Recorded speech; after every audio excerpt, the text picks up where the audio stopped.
war degdeg ah madaxweynaha wadanka Mareykanka Donald Trump iyo xaaskiisa ayaa laga helay cudurka coronavirus sidaas waxa shaacisay BBC News 16 daqiiqo kahor horaantii bishii Abriil ee sanadkan gudihiisa waxa laga helay cudurka corona ra'iisul wasaaraha wadanka Ingiriiska John Boris inkastoo uu ka kacay cudurkaas isagu nin dhalinyaro ah waxa cabsi weyn laga qabaa madaxweynaha Mareykanka Donald Trump oo da'diisu aad u weyn tahay xilli Mareykanka uu galayo qaboobe iyo cudurka coronavirus waa hargab u xun qaboobaha wixii warar ka soo kordha gadaal ayaan idin kala soo socodsiin doonaa halkani waa madasha Dheeman TV waa dhag oo dhameystiran Dheeman TV haddii aad nagu cusub tahay fadlan channelka subscribe saar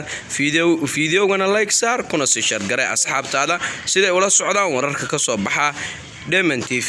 inta aynu ku kulmayno video kan oo kala waxaan idin leenahay isma dhaafno waa dhag oo dhameystiran Dheeman TV